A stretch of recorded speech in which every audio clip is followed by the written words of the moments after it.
Shalom, everyone. Last night we had a really great Torah study. Let's see, who was there? Myself and King Oyster. Also, Alex showed up, and Brenda was there too. And Brenda finally got her webcam and her microphone working, so it was nice. We could hear each other, and it was just a really good time. When the idea uh, originated between myself and King Oyster to have a Torah study group, um, we thought, you know, well, I thought, let's keep it open. This was a big thing for me because I know from my experience in my own life. See, I go to some groups in my real life that are what are called open groups, which means anybody can show up at any time. And there are some rules, obviously, but it's open to everybody. So when when this group was formed, me and myself and King Oyster talked about it. And I said, it's really important that we keep this group open so that people, whenever they can, whenever they want to, they can just come into the group. If they're not busy on Thursday nights, they can just come in and hang out for an hour or two and study together, and that will be that, right? Because I think, knowing from what I know in my real life about how groups and how they operate, um, what happens is, if you have an open group, over time, you'll get many different types of people to come into your group. And what will happen is the group will um, naturally build itself so that you get sort of a core group of people who really have uh, sort of like they build like the foundation or the core of the group. And it's important that we have that because for like the new people that are going to come into the group over time, everyone that's been become a part of the group and become sort of a core foundation of the group and kept showing up every week is going to be able to lend a hand and welcome the new people that are going to come into the group. So like myself and King Oyster, over time, when, a new person comes into the group, say Alex or Brenda will be able to, you know, give them the welcome mat, and, it would be like, it's almost as if Brenda and Alex formed the group themselves, and that's the whole key to having the open group, right? So anyway, let's just get to what we talked about. So we did this week's Parasha. Um, and let's see, it was Beha Beha'aloteka. I hope I pronounced that right. Let me try that again. Beha'aloteka or Beha'aloteka. I don't know where the accent is. And in my copy of the Tanakh, they don't have they don't even have the vowel markings for just the beginning of the parashas for the week. So yeah, unfortunately, I can't do that. Um, so maybe somebody can make a video response and correct me if I'm wrong about the pronunciation of that, because I'm still learning.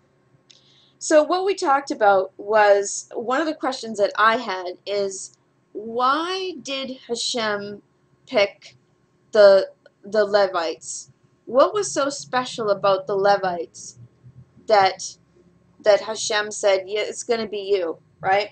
So if you look at Bamidbar, which is Numbers, chapter 8, 16 through 18, it says,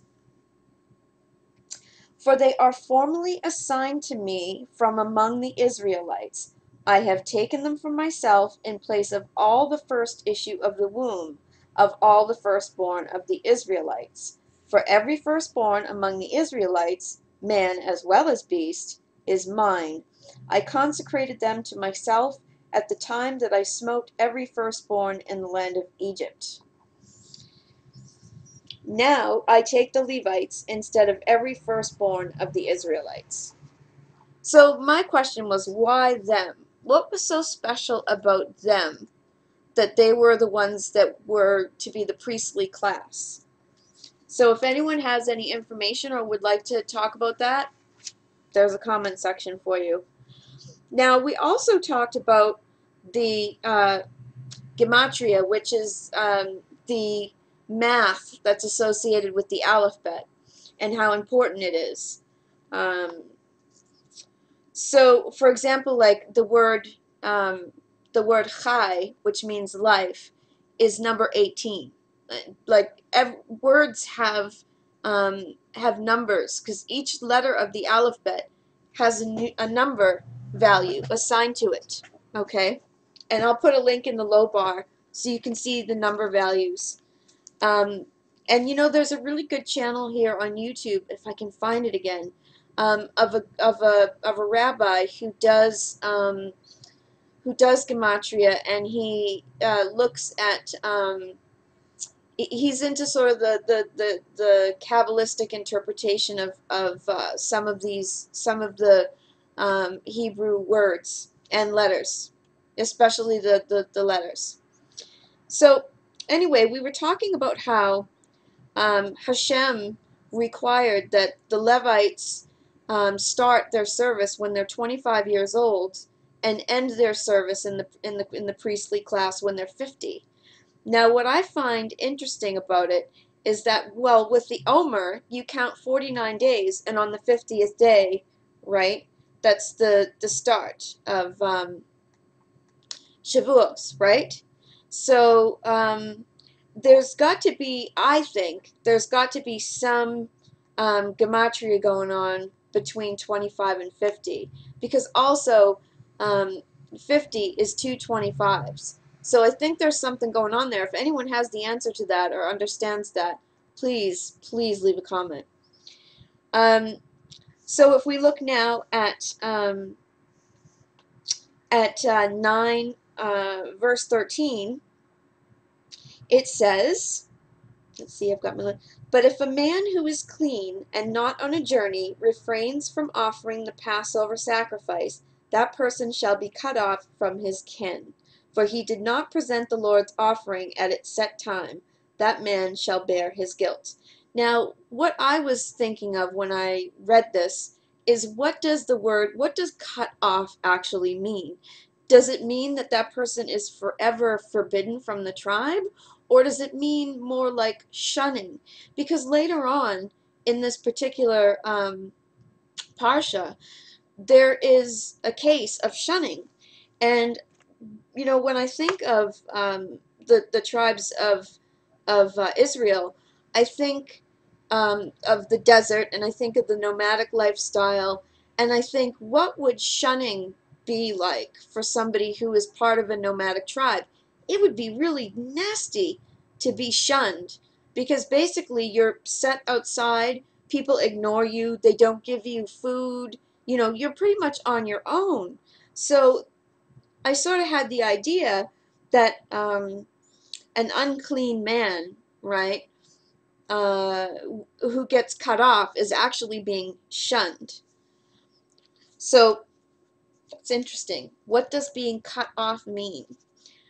Especially when later on in this parsha they talk about Miriam and Aaron being shunned. So let's see. The next point that was made, if you look at chapter 11, verses 4 through 6, the riffraff in their midst felt a gluttonous craving, and then the Israelites wept and said, "If only we had meat to eat! We remember the fish that we used to eat free in Egypt, the cucumbers, the melons, the leeks, the onions, and the garlic. Now our gullets are shriveled. There is nothing at all, nothing but this manna to look to." Now that's really interesting. So now what's happening now is all the Israelites are going, "Oh, we're so hungry. We don't have any meat. This is terrible. All we have is this manna stuff." And see, what happens is they complain so much, they get on Moses' nerves. So Moses goes to Hashem and says, "Why did you do this to me? I mean, if this is going to be the way it is," he even says to Hashem, "just strike me dead. Just kill me now. I can't take these people. They're driving me bonkers. Um, he's basically asking Hashem, what am I going to do with these people? So Hashem says, don't worry, I'll take care of it. I'm going to give them so much meat. And this is where, this turns into gluttony, right? And that's exactly what Hashem does. If you look at chapter 11, verses 31 through 34, it says, a wind from the Lord started up, swept quail. Quail is like a small, like partridge kind of bird. Probably tastes like chicken. From the sea, and strewed them over the camp, about a day's journey on this side, and about a day's journey on that side, all around the camp. The people set to gathering quail all that day and night, and all the next day. Even he who gathered at least 10 homers, I'm guessing that's a lot, and they spread them out all around the camp. The meat was still between their teeth, nor yet chewed, when the anger of Hashem blazed forth against the people, and Hashem struck the people with a very severe plague. And that particular place where this happened is called the Graves of Craving. And in Hebrew, it's called Kibroth Hata'ava, right? So Hashem was like, okay, if you're going to be gluttonous and you're going to complain about how you don't have meat, I'm going to give you all the meat you can eat, and while you're doing your gluttony thing, I've had enough of you, whoever participated in that. So now, finally, if we get to chapter 12, this is a problem between Miriam, Aaron, and Moshe. And this is what happens. Moshe's wife is a Cushite. Now, a Cushite in this biblical reference is a dark-skinned person. And even today in Israel, there's a slang word for dark-skinned people. They call them Cush, right? So anyway, Miriam and Aaron are bad-mouthing Moses' wife, who is a Cushite. And the Lord is like, come on, you two, knock it off. So basically, what he does is he cuts off, first he gives Miriam leprosy, which is like, causes Aaron to freak out. And then he banishes them for 7 days. So it literally says here,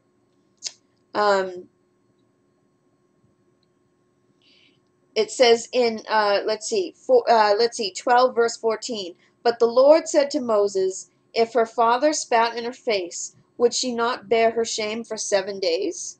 Let her be shut out of the camp for 7 days, and then let her be readmitted. So Miriam was shut out of the camp 7 days, and the people did not march on until Miriam was readmitted. Okay, so